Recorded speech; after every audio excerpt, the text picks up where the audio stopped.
The Disney Destiny is not just another Disney cruise. There are some real differences in this ship, specifically as they approach entertainment and theming. But is it the right fit for you?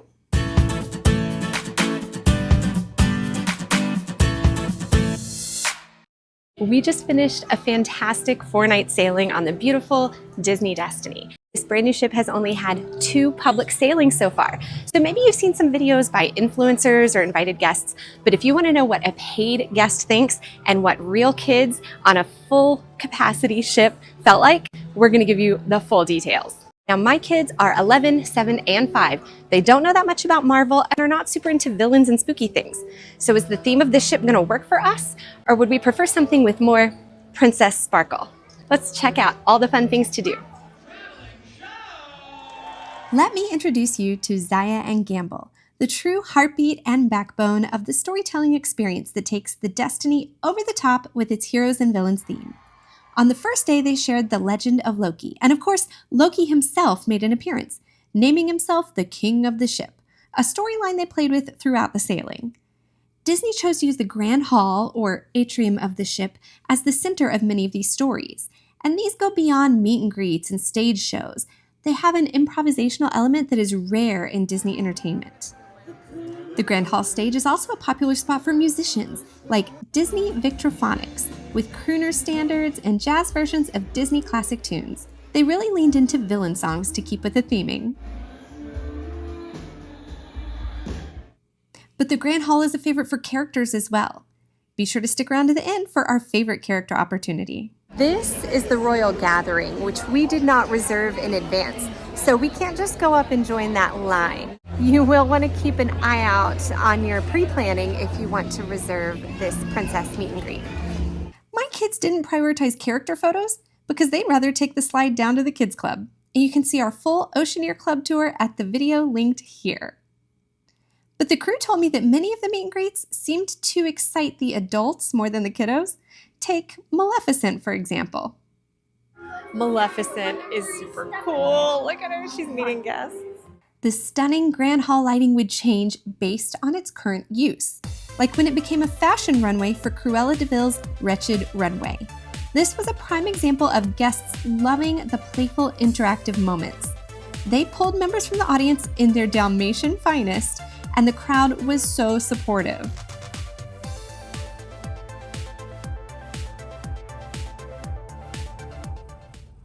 Another villain experience took place around the corner from Saga, the smaller theater space. Dr. Facilier's Parlor was highly recommended, but that meant getting in line over 30 minutes before it was scheduled and then waiting for your turn in line.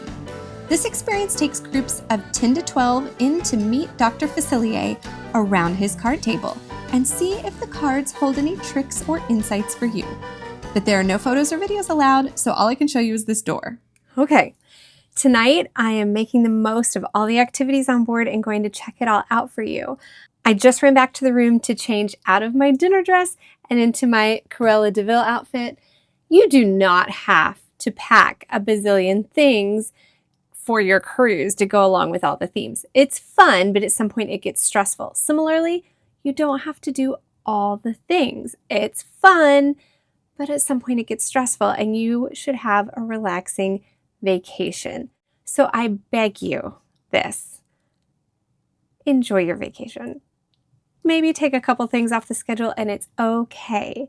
None of it is an absolute must do. I will say, everyone was telling me before I came on this sailing, there were some media sailings before this, and they said the Marvel with Great Power 18-plus adult comedy show was a must-see, and people were saying that the Dr. Facilier experience was a must-see.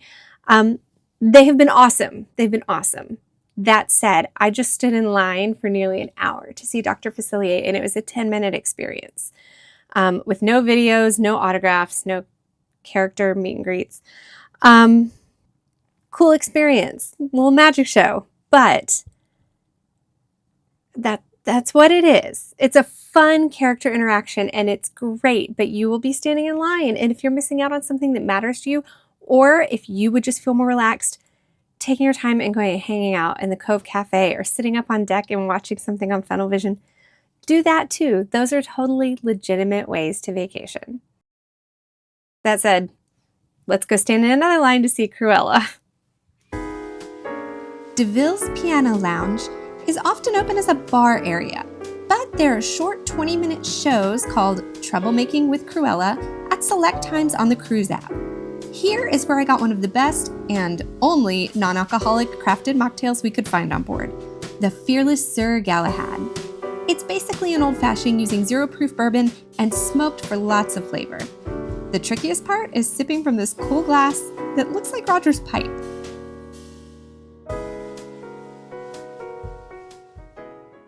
But then our friends Zayah and Gamble arrived, leading us in a rousing chorus of Cruella de Vil. You've seen her kind of line, watching you from underneath a rock. And since Cruella didn't approve of our song, we had to write a new song for her.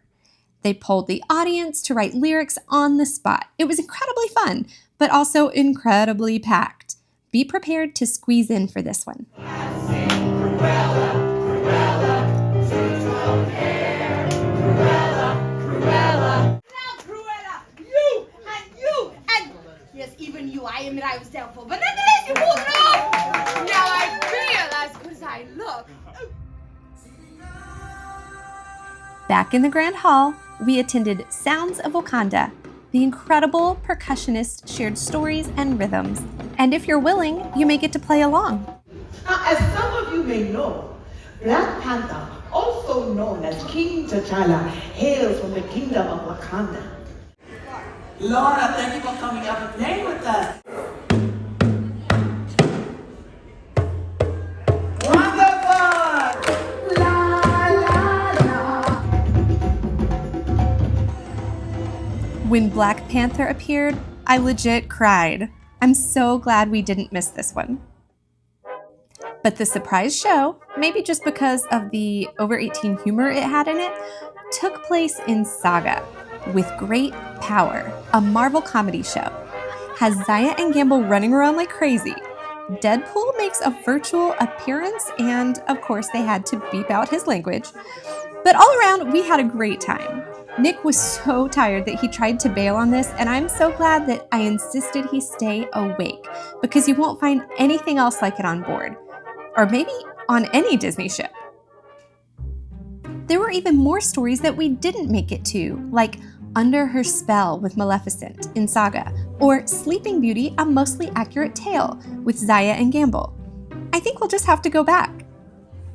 You may know that DCL has movie theaters as well. The Destiny actually has 2.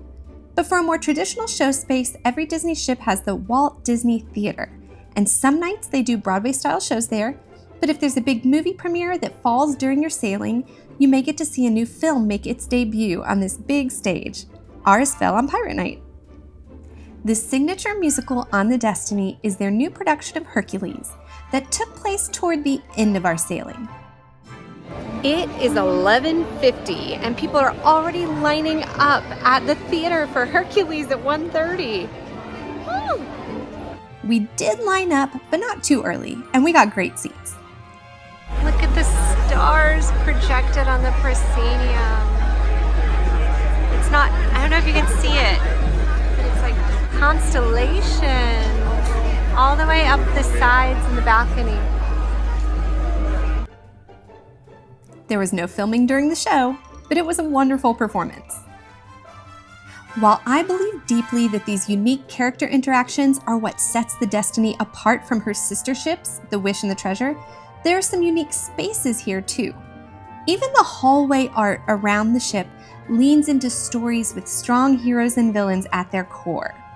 The stunning carpets are works of art too. One experience we've never had on a ship is going to the Salon. So let's go get our nails done at the Rapunzel-themed Untangled Salon. This space offers mani-pedis, hairstyling, teeth whitening, and more.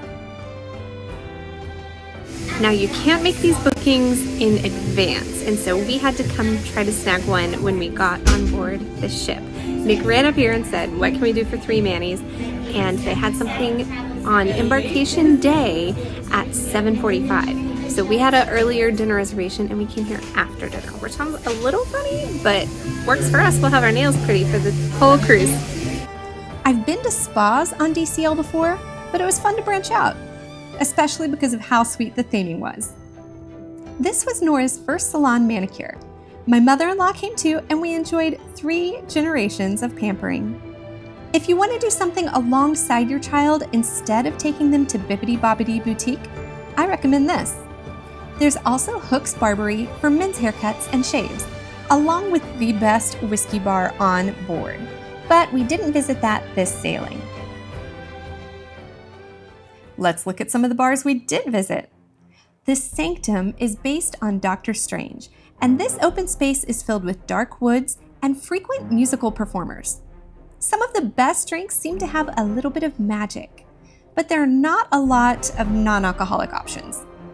Honestly, this is probably my least favorite of the themes for this space out of the 3 Wish-class ships.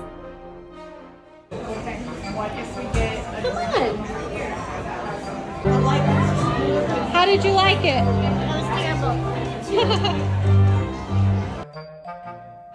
Just across the hall is the Haunted Mansion Parlor. This bar is just like the one on the Treasure, but it's our first time experiencing it.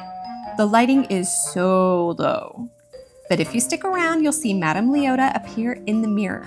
The ballroom dancers float by, and the portraits on the wall singing along to grim grinning ghosts. We loved the Haunted Mansion branded sodas and found it really fun.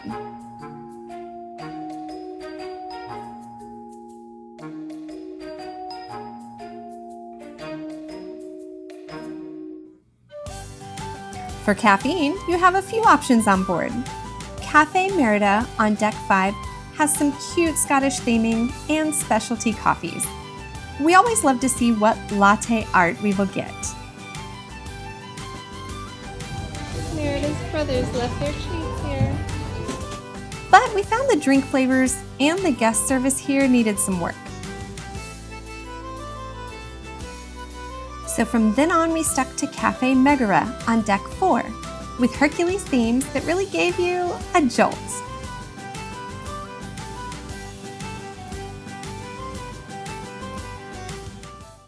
The Destiny-specific merch, including items for inaugural sailings, brought their A-game. She's so cute. I do like those ears. What do you have? Oh, spooky. It has the poison bottle, and Hades absolutely loved these. They're like superhero mini ears. And they just have the little DCL thing on the back, not a bunch of words and stuff. It does say Disney Cruise Line. Inaugural sailings pins. Destiny. Oh, Black Panther. Oh, a triple set. Oh, and all the superheroes.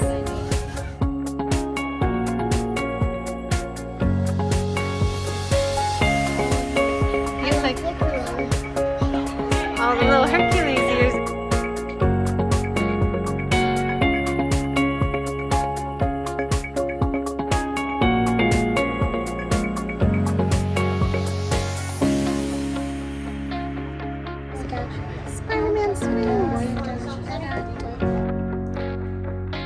We caved and got a little something for everyone to remember our trip by.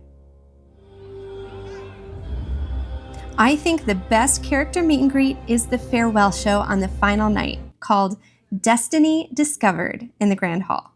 You'll find Mickey and his friends, princesses like Tiana, Moana, and Rapunzel, and our favorites, Zayah and Gamble. Nora! Nora! I wrote a song about you. You want to hear the Nora song? Count me in. 1, 2, 3, 4. Nora, Nora, Nora. That's Nora. That was the Nora song. Did you like it? I'll do some work on it. Exactly. That's the perfect answer. Yeah. Well, Thank you. Thank you for telling such good stories. After a 15-minute character photo frenzy, they finished out the story so beautifully. Travelers all on a journey at sea. Who are seeking adventure and their destiny. With help from their mystical And lovable guides, they found heroes and villains. and lots more besides. They pointed to our major stories like Hercules, Pirates, The Lion King, Loki, and really just wrapped up all these themes for you to carry home until your next cruise.